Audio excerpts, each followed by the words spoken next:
incêndios e catástrofes dentro de locais fechados. Mas nós aproveitamos também o Carlos Moisés, que é um ótimo cozinheiro, para nos dar uma dica gastronômica que ficou demais. E depois a gente tem a mensagem. Então, o programa só está começando.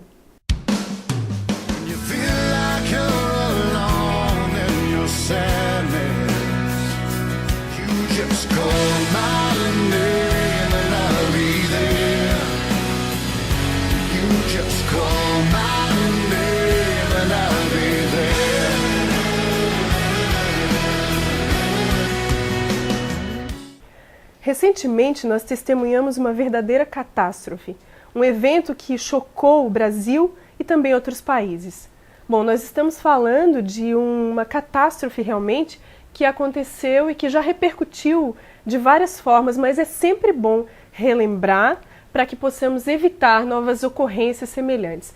Para falar sobre esse assunto, nós estamos recebendo hoje no programa o Major Carlos Moisés da Silva. Nós queremos te agradecer mais uma vez por estar aqui com a gente. Ele é coordenador regional da Defesa Civil e nós vamos falar um pouco sobre essa situação que aconteceu em Santa Maria e que aconteceu também em outros países, inclusive, né? Nós vamos aqui mencionar essa situação porque é importante que as pessoas sempre relembrem para que possam realmente evitar, não é mesmo, Major? Como é que a gente pode iniciar falando desse tema tão importante? Satisfeito pelo convite, né, por estar aqui. Estarei sempre à disposição dessa emissora, do programa, e acho que a gente pode falar, sendo específico, né, a gente está falando referindo-se a um evento que aconteceu nos Estados Unidos há 10 anos, em 2003, que foi muito semelhante ao que aconteceu no Rio Grande do Sul, no município de Santa Maria, um incêndio dentro de uma boate, na Boate Kiss. E nos Estados Unidos, a gente até trouxe um exemplo para estar divulgando aqui, que é um vídeo que demonstra claramente o que aconteceu de forma muito idêntica ao que aconteceu no Rio Grande do Sul. Aconteceu há 10 anos nos Estados Unidos, uma boate chamada Station, ou Estação. E alguém que estava, né, no local conseguiu pegar todos os detalhes, as nuances de como que acontece, como que um incêndio desse tipo se propaga, né? A velocidade com que ele se propaga, a velocidade com que as pessoas perdem a visão naquele ambiente e toda a dificuldade que é de evacuação das pessoas que estão dentro daquele ambiente para fora, né, em um local seguro. Então acho que essa é a primeira abordagem, é a percepção do risco que o cidadão tem que ter em todos os lugares que ele entra, né, não é só em boates ou em salões ou em locais de reunião de público, mas também em edificações, por exemplo, residenciais transitórias, né, que são os hotéis, por exemplo. Você acredita que está seguro, então você está consumindo um serviço ou um produto e você não questiona isso.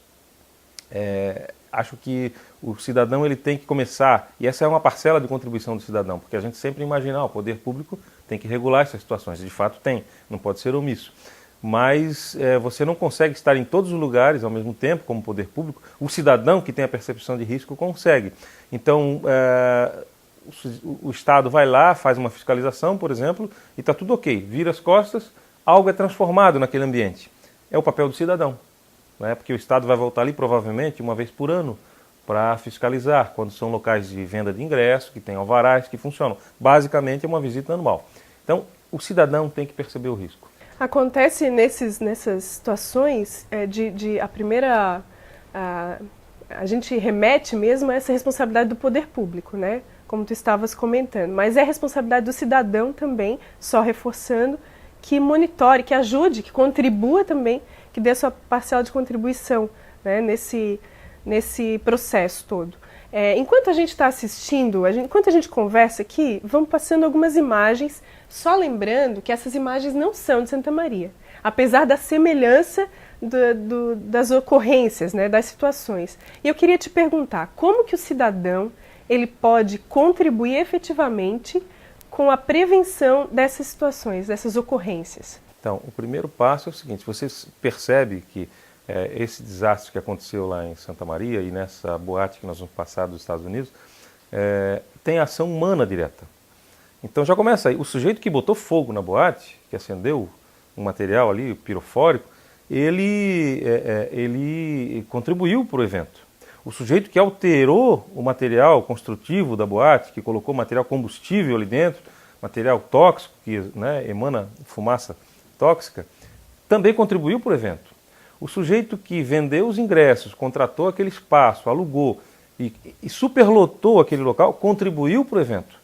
Se você pensar nisso aí, não foi o poder público diretamente, porque as pessoas alteraram aquilo que havia sido ajustado com o poder público, né?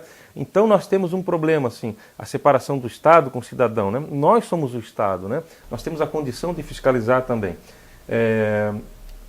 Que pontos a gente deve observar nesses locais? Primeiro, você não pode ajustar nada em estabelecimentos que não têm todos os alvarás, todos os funcionamentos. Então, você que é promotor de evento, ou que vai contratar uma festa, um casamento, ou qualquer evento, uma reunião de jovens, reunião de público em geral, você tem que observar aonde eu estou me associando.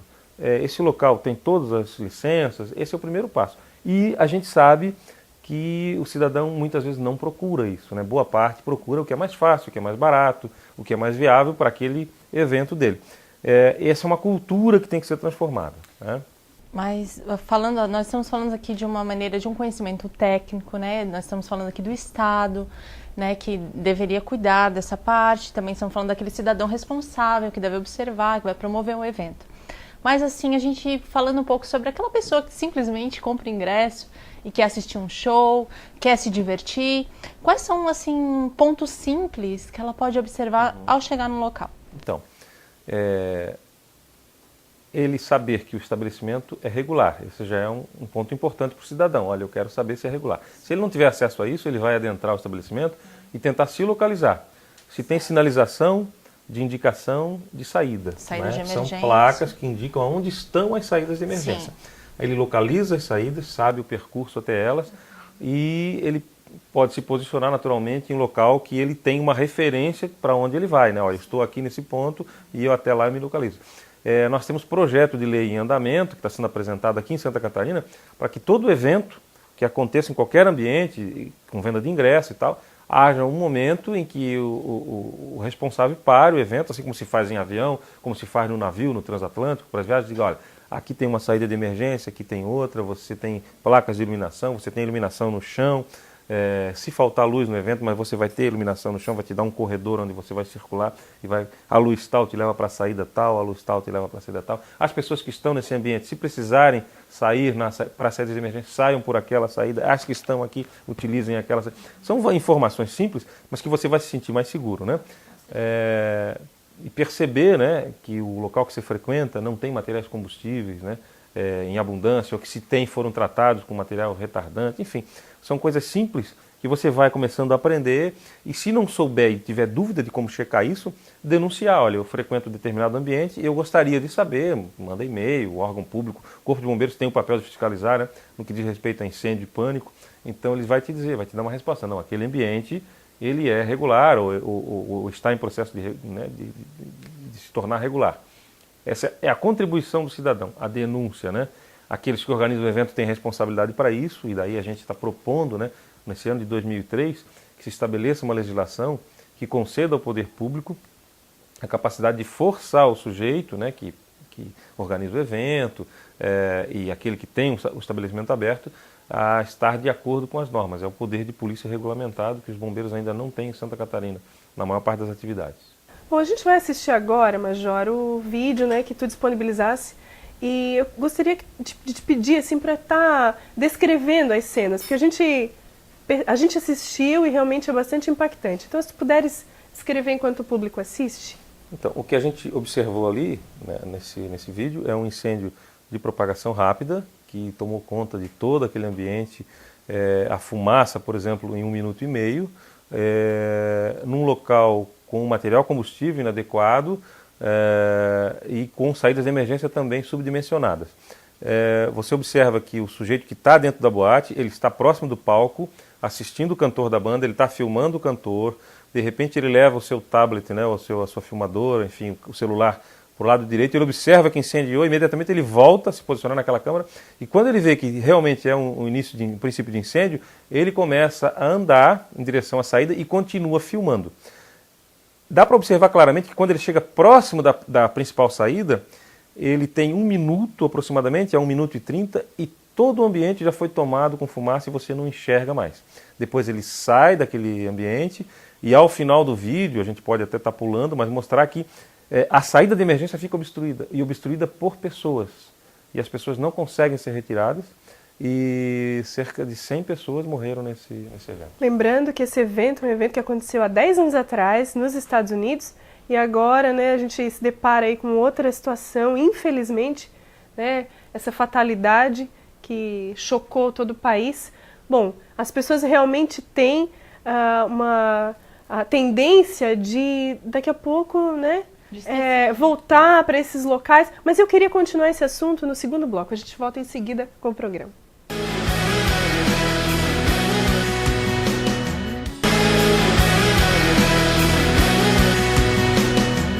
Estamos de volta com o programa Simplesmente Amigas, hoje falando de um assunto super sério que mobilizou o nosso país, né, gente? O acontecido em Santa Maria, no Rio Grande do Sul, aquela fatalidade.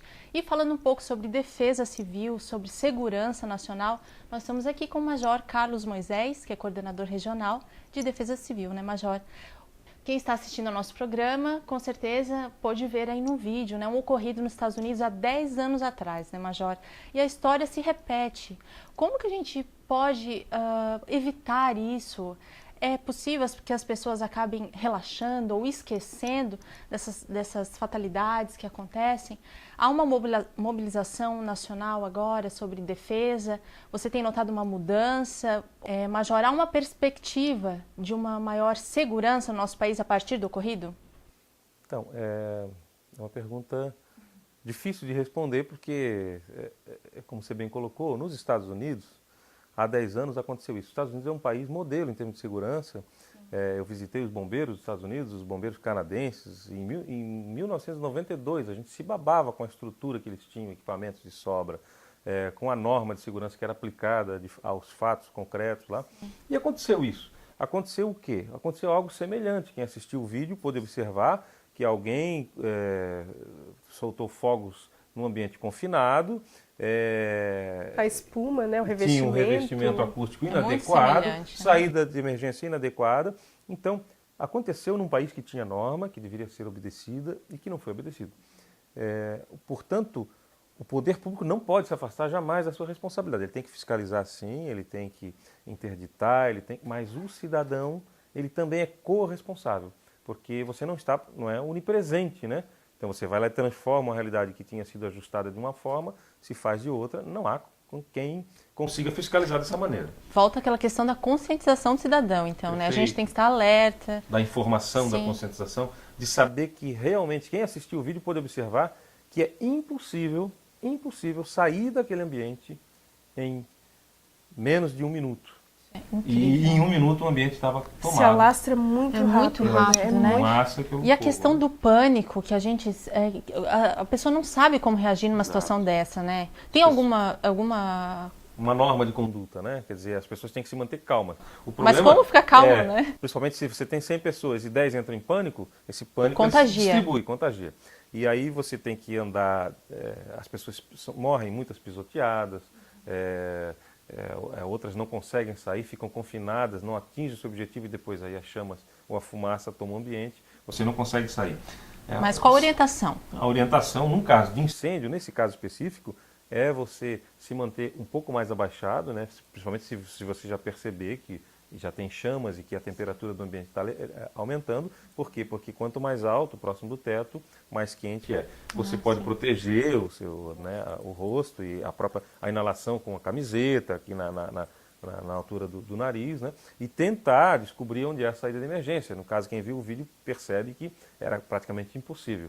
Mas antes de tudo isso, tem que haver prevenção. Com certeza. Tem que haver a estrutura adequada, o funcionamento liberado por órgão competente. Não foram poucas as vezes que o Corpo de Bombeiros, quando eu comandei aqui por 18 anos, esteve em eventos para liberar o evento, para fazer a vistoria para a liberação, e que outros órgãos públicos já tinham liberado o evento, né?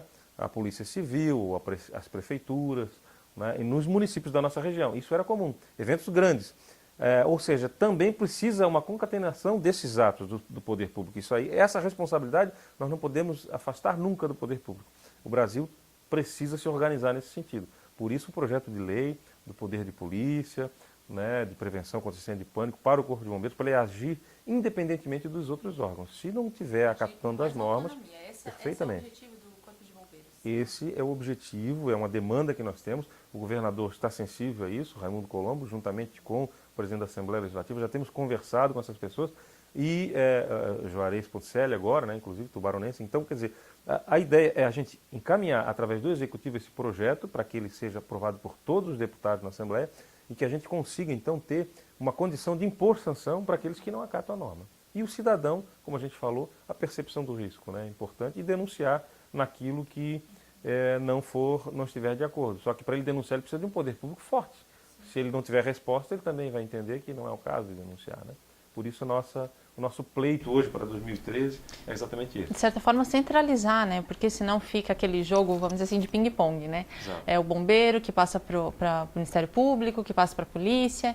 Então, sabendo assim, não, um bombeiro responsável tem autonomia para fiscalizar, para sancionar, aí já fica tudo mais fácil. Exatamente. Você indica, quando você é detentor de poder, com o poder vem a responsabilidade, né?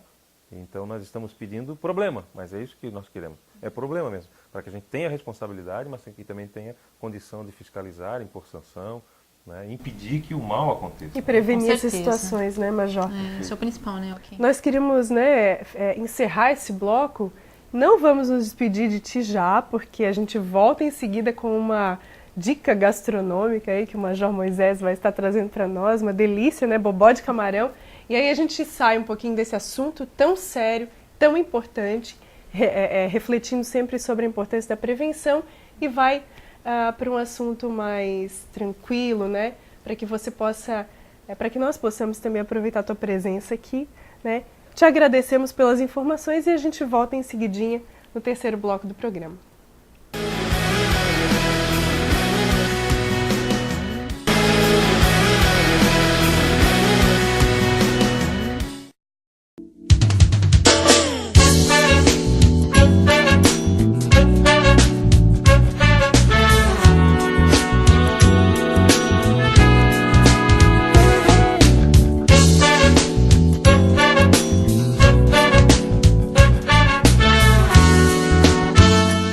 Bom, e como anunciamos, né, a dica de culinária com o Major Carlos Moisés, que preparou um prato, gente, a gente tá aqui sentindo o cheirinho maravilhoso, só que eu não vi você preparar, tava, né, nos bastidores, mas eu quero aprender. Como é que a gente fez, que é o bobó de camarão? Um prato deve ser delicioso. Ele não está pronto ainda, eu deixei o último ato aqui para a gente Fazer explicar, juntos. né, como é que foi feito. Mas o que eu tenho aqui é o aipim, né, a macaxeira, como os nordestinos chamam, né?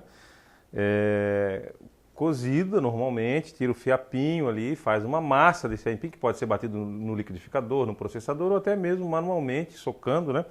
E a gente vai colocando algum líquido, que é normalmente a água na qual ele foi cozido, ou um pouquinho do leite de coco para ele ficar nessa textura aqui. Uma receita para 6 porções, basicamente é 1 kg de camarão descascado, né, 1 kg já descascado. O camarão, de preferência, o camarão descascado cru, não aquele camarão vermelhinho que você compra no saquinho, mas aquele mais cinzinha, né, que é o descascado cru. E de preferência o melhor camarão do Brasil, que é o das nossas lagoas aqui da região de Laguna, Lagoa do Camacho, Santa Marta e etc, né? É o melhor camarão realmente do Brasil. Você faz como se fosse um ensopado do teu camarão, fazendo um refogado primeiro de cebola e alho, 1 ou 2 cebolas para 1 kg de camarão, refoga com 4, 5 dentes de alho, coloca o teu camarão já previamente marinado, ali, temperado, também com alho e sal, pode colocar um pouquinho de limão, por 1 hora, 2 horas, que ele tenha ficado descansando, junta nessa panela que você estava refogando e faz o teu ensopado, acrescenta para 1 kg de camarão 100 ml de azeite de óleo de dendê, azeite de dendê. Você deixa assim, ao final, o camarão é um cozimento rápido, né, o ensopado dele, 10 minutos, 15 minutos ele está pronto, o importante é você refogar bem todos os temperos e depois aplicar. Feito isso, você coloca o tempero verde, que é salsinha, cebolinha. Ao final, né, desligando a panela, coloca o tempero verde e deixa isso separado, né? Faz o teu ensopado de camarão, não esquecendo do azeite dendê, que é importante. Pode ser colocado também um pouquinho de colorau, para quem usa cúrcuma, né? Feito essa massa de aipim, que acrescentou aqui no cozimento durante a pressão ou em panela aberta, você pode colocar 4 folhas de louro, 1 cebola e que você vai tirar as folhas de louro e vai bater tudo isso para fazer a massa juntamente com, para 1 quilo de camarão, 200 ml também, um vidrinho daquele de leite de coco. Separou as duas massas, está aqui pronto, a gente aquece daí o camarão na hora que você vai misturar e coloca, né, essa massa que a gente tem aqui, aplica aqui em cima e vai mexendo e aí finaliza esse prato. Esse prato acompanha um arroz branco ou arroz integral, da sua preferência, a batata palha e uma salada também da tua preferência. Basicamente é um prato do arroz, né? Ele é diferente do camarão na abóbora, na verdade é outro prato, né? É um prato distinto, né? Que utiliza o aipim. Aí você mistura isso daqui e ao final você vai ter então essa coloração do dendê junto com o camarão. Ele vai se misturando com essa massa mais clara do aipim e você tem o seu bobó de camarão pronto. Tá, certo. Então é o seguinte, quando a gente colocou o aipim para cozinhar, nós colocamos uma cebola junto e colocamos algumas folhas de... Louro. Isso. Perfeito. Certo. E aí fica lá, né, vai cozinhar certinho, depois, paralelo, a gente vai fazendo camarão. Isso. Eu não coloquei sal no aipim. Certo. Falou perfeito. Assim, foi só no camarão. A água e o louro e uma cebola. Certo. Né? Se você quiser incrementar um pouco mais a tua massa de aipim, você pode colocar 1 ou 2 cubinhos de caldo de camarão, esses caldos prontos, né? Porque o camarão a pessoa pode fazer do jeitinho que ela já gosta, né? Vai fazendo do jeitinho, não esquecendo do óleo de... do azeite de dendê, certo. que é o diferencial que vai misturar com o leite de coco, que já está no aipim, que são 2 ingredientes importantíssimos, né? É o dendê e o leite de coco para qualquer bobó de camarão tem que ter. O leite de coco a gente usou 1 vidrinho, é isso? Para 1 quilo a gente pode colocar 100 ml de azeite de dendê e 200 mililitros, né, de leite de coco. Certo. Se você for fazer, isso é uma porção para 6 porções, se você for fazer mais, você vai duplicando aí a tua receita, né? Tem uma dica interessante desse prato que é o seguinte, você pensa assim, bom, eu tenho, para 1 quilo de camarão, é 1 quilo de aipim? Não. Para 1 quilo de camarão, se você pegar 1 quilo de aipim e cozinhar, você vai ter 1,5 kg, quase 2, porque ele absorve a água e incha. Então, na verdade, você faz aí, para 1 quilo de aipim, você faz 700 gramas, 800 gramas de aipim seco, né? Você está ali só com o aipim, coloca na água e você vai pesar aí praticamente 1 por 1, né? 1 quilo por 1. Só que essa tua mistura de 800, depois que você cozinha, ela pode ficar muito mais do que 1 quilo. Né? Basicamente, a gente vai ter esse visual aqui ao final, né? Gente, com essa coloração isso aqui. Tá com cheirinho. E depois acompanhamos, então, com arroz branco, uma saladinha. E bastante fome, né? É isso que é aí. o melhor tempero. Meu né? Deus. Eu gosto muito desses pratos todos com uma boa pimenta, né? Que eu não dispenso, né? Principalmente as pimentas vermelhas, né? Que não te fazem mal nenhum. E a pimenta é medicinal, né? Tem uma série de princípios aí, até anti-infarto do miocárdio, etc., antidepressiva, né? Porque a pimenta provoca uma agressão nas nossas mucosas e aí libera as substâncias químicas que o corpo sabe liberar para aliviar a dor, né? O Carlos Moisés pode nos dar dica de saúde também. Exatamente. E o azeite de oliva, são 2 coisas que eu nunca dispenso para esse prato. O azeite de oliva sempre é extra virgem, né? Que é o azeite para comer cru, e uma boa pimenta. Então agora vamos experimentar?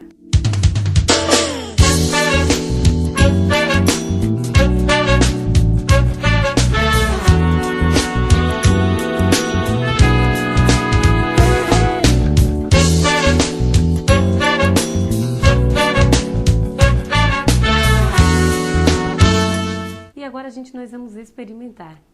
Eu espero que seja muito bom, então se ficou bom os méritos são seus, se não, foi do fornecedor de alimentos. Exatamente.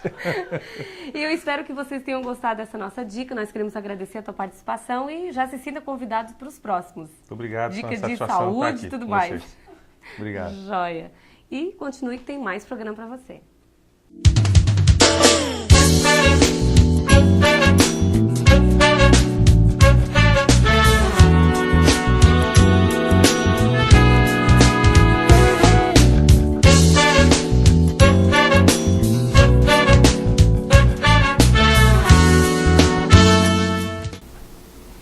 com esse programa com tantas informações e essa dica de culinária maravilhosa, a gente sempre cai no final da palavra de Deus, que é a nossa delícia maior, né, meninas?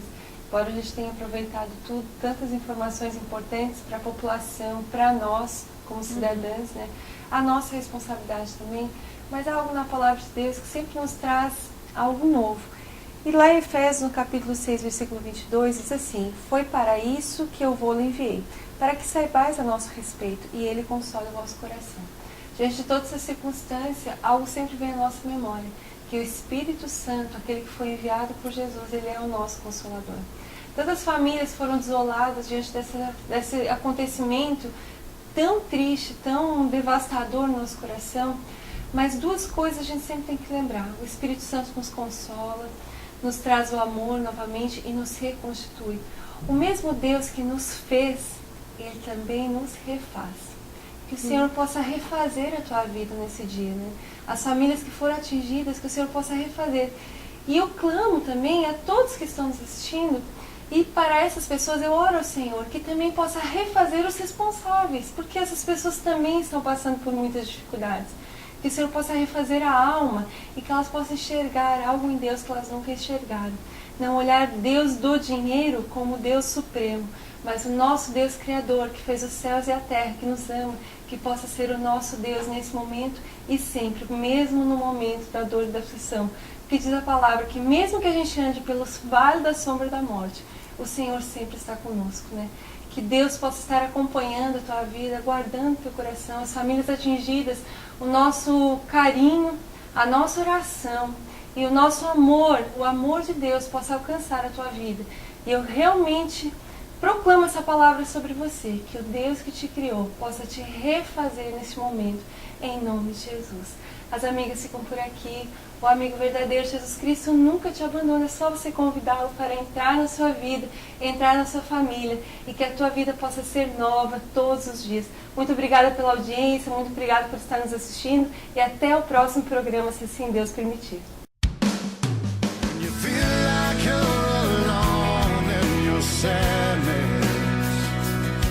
Just call my